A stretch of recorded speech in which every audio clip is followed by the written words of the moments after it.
Olá, meus amigos, vocês estão na República dos Santos e aqui você não perde nunca. Mas quem perdeu ontem novamente, que está difícil, né, a situação do Santos, foi o Santos contra o Cuiabá. Sinceramente, a gente tem reclamado muito do Fernando Diniz e de uma série de coisas que ele tem feito. Acho que vai ser difícil ele continuar no time. Eu também sou um desses reclamões que acho que ele muitas vezes se perde. Desculpe. Mas ontem não vi muita culpa dele na derrota do Santos. O Santos que começou até dominando o jogo, praticamente o Cuiabá sem passar do meio do campo, mas a nossa defesa que continua excessivamente fraca, né? Com uma estrutura de meio de campo com Camacho, Jean Mota e o Sanches, a nossa defesa está muito desguarnecida, né? O Camacho é um jogador muito mais de armação do que de marcação. Então é muito diferente quando você jogava com o Alisson, por exemplo, que era um jogador que não apoiava, mas reforçava muito a defesa. E essa defesa fica exposta a situações como a de ontem, que num chutão lá, a defesa estava desorganizada e o cara numa segunda bola lá, meteu o tal de Cafu na cara do gol e o Cuiabá saiu na frente. A partir daí o Santos dominou praticamente o jogo, porque o Cuiabá não quis mais nada, o Cuiabá quis ganhar de 1-0 e para ele estava muito bom, né? E eles se limitaram, praticamente não passou do meio do campo, o Santos tentou para lá, tentou para cá. Eu gostei particularmente da atuação do Léo Batistão, achei que é um jogador que procura o jogo, é um jogador grande, um jogador alto, que incomoda a defesa adversária nas bolas cruzadas, só que obviamente ele na ânsia de apresentar alguma coisa correu demais e vinha muitas vezes até o meio de campo buscar jogo, até o comentarista... o Roger comentou isso, que ele não iria aguentar o quanto ele estava correndo, mas ele, enquanto esteve em campo, criou várias situações de incômodo à defesa adversária. O Santos tem uma dificuldade muito grande na criação, né? Ontem até que o Pará voltou à lateral direita e fez uma partida razoável. O Pará foi um dos poucos jogadores que chegou com incidência na frente, criando algumas situações pelas laterais. Do outro lado, o Felipe Jonathan muito fraco, muito inofensivo, né? E falhando na defesa, porque praticamente o primeiro gol do Cuiabá foi culpa do Felipe Jonathan, que não estava atento àquela bola esticada lá do fundo, e foi nas costas dele que o tal de Caju entrou e fez o gol. Mas o Santos criou uma série de situações no primeiro tempo, praticamente dominou o jogo.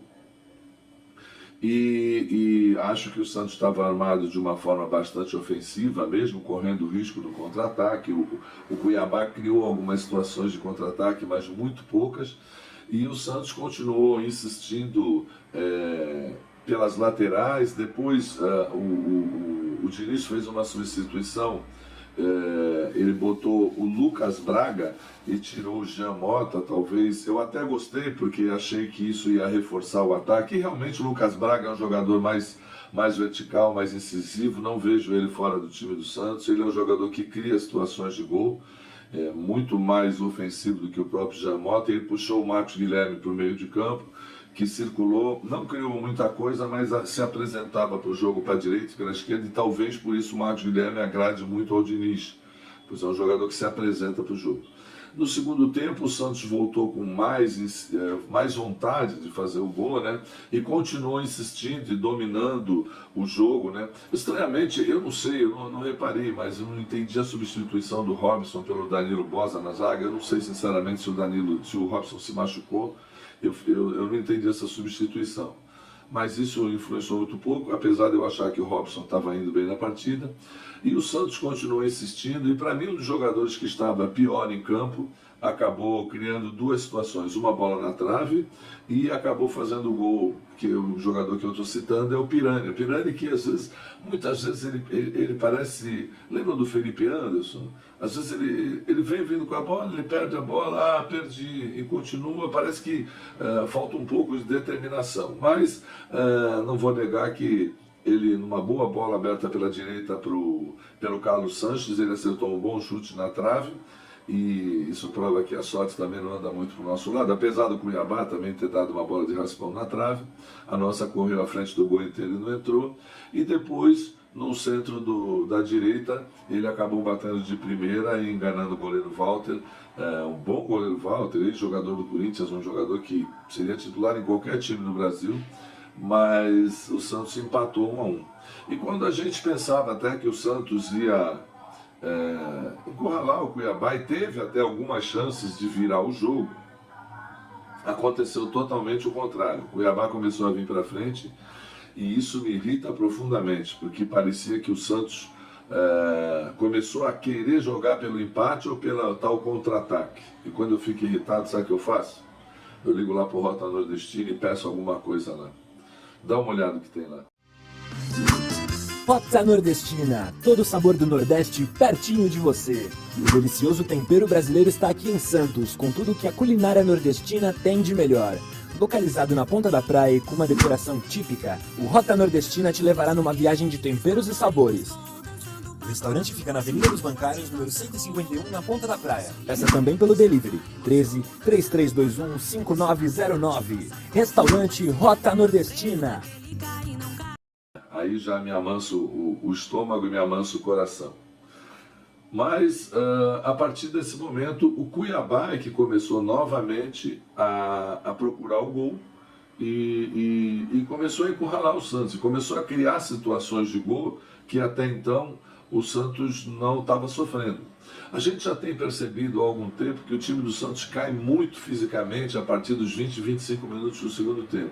O time do Santos começa a errar demais os passes, isso é falta de capacidade física que começa a influenciar na técnica, e começa a se encolher demais, começa a perder as bolas divididas, chega sempre atrasado, e foi o que começou a acontecer. O Cuiabá povoou o meio de campo, fez algumas modificações. O Diniz ainda tentou minimizar isso, colocando o Ivonei no lugar do Camacho, que estava bem cansado. Trocou também, tirou o Léo Batistão e colocou o Marcos Leonardo para tentar povoar um pouco o meio de campo. O Léo Batistão já estava bem cansado também, mas não foi o suficiente para o Santos acabar segurando o Cuiabá, que numa bola até meio estranha, né? O Moraes entrou na esquerda também, agora que eu me lembrei, o Moraes entrou na esquerda no lugar do Felipe Jonathan, perdeu um gol absurdo cara a cara e acabou falhando na marcação do que foi o segundo gol do Cuiabá, numa bola de cabeça, quase que espírita, a bola acabou entrando espremida ali entre o João Paulo e a trave e determinando a vitória do Cuiabá aos 42 do segundo tempo. Realmente uma vitória bastante doída, já que o Santos não fez uma má partida, mas o Santos voltou a ser aquele time instável. Às vezes está jogando bem, às vezes está pressionando o adversário e de repente começa a querer se encolher, começa a querer garantir resultado, e um gol de diferença, um empate, eu não sei se o empate é um bom resultado fora de casa, mas pelo jeito para o Diniz né? E acabou não conseguindo fazer isso, o time acabou até sofrendo até chance de levar o terceiro gol e criando muito pouco, criou algumas chances de fazer o segundo, mas mais na base do desespero, e foi uma derrota bastante doída, e a gente espera que no próximo jogo contra o Bahia, aqui em casa, a coisa mude um pouco de situação, até porque me parece que houve uma reunião entre os clubes e vai ser liberado o público dentro do estádio, o que ajudaria muito o Santos, que a Vila Belmiro costuma ser um instrumento de pressão para os times adversários. Na análise individual, o João Paulo fez uma partida razoável, não vi culpa nos gols, talvez no primeiro gol ele tivesse um pouquinho adiantado. O Pará, para mim, jogou bem na direita, para mim não comprometeu, até entrou melhor do que o Robson que o Madison vinha jogando. A dupla de zaga Robson e Wagner Leonardo se complicaram no primeiro gol ali, o toque de cabeça encobriu um outro, mas também para mim teve um pouco de falha do Felipe Jonathan.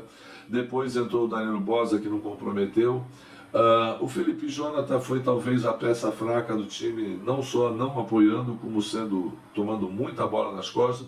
O Moraes entrou, teve umas boas oportunidades, mas perdeu um gol incrível de cabeça e para mim falhou no segundo gol, porque é ele que tinha que estar incomodando. Camacho oscila boas participações, com coisas medianas, às vezes é um pouco fraco na marcação, apoia mais, ajuda mais na criação. O Ivonei, que entrou no seu lugar, correu bastante, mas não comprometeu. Jean Mota praticamente passou em branco, o pouco que jogou foi completamente inofensivo. O Lucas Braga, que entrou no lugar dele, foi muito melhor. Gabriel Pirani fez um péssimo primeiro tempo, depois se redimiu um pouco no segundo com o gol e com a bola na trave, mas ainda continua sendo um jogador que não gera confiança nem no elenco nem no time, precisaria melhorar muito, precisa ser mais substancial, a média dele tem que melhorar, porque ele de cada 10 bolas, 9 vai para o espaço. O Carlos Sanches ainda oscila bons e maus momentos, tem uma presença muito forte no meio de campo, mas precisa produzir mais, ainda não é o bom jogador que já foi. Léo Batistão é uma surpresa agradável, acho que é um jogador que pode evoluir muito no time. O Marcos Leonardo entrou mais para fazer número ali no meio de campo e tentar segurar o Cuiabá numa pressão final, mas não conseguiu ajudar muito. E o Matheus Guilherme ficou para lá e para cá que nem diz o outro, que nem rabo de vaca, mas não teve grande produção. Se apresentou bastante para o jogo, correu bastante, é um jogador que não se omite, mas precisa melhorar a capacidade produtiva. O Santos agora pega o Bahia na semana que vem, depois o Ceará lá no Ceará, e precisa reagir imediatamente, porque a situação começa a ficar complicada, a zona de rebaixamento fica perto, e isso, se o Santos já não tem um fator psicológico muito bom de autoconfiança, perto dessa zona de rebaixamento, a coisa fica muito pior. Vamos esperar para ver o que acontece no próximo fim de semana contra o Bahia, que obteve uma grande vitória contra o Fortaleza. Fortaleza, que é um time que vem lá para as cabeças, o Bahia reagiu para o azar do Santos, né? Quando a coisa não está boa é assim, quem está morrendo acaba ressuscitando e vai por aí afora. É isso aí, gente. Você esteve aqui na República do Santos, deixe a sua opinião, deixe seu comentário, sem briga, sem discussão, divulgue o canal. Eu sou Ricardo Pérez, estarei aqui com você, se Deus quiser, na próxima semana comentando Santos e Bahia. Grande abraço!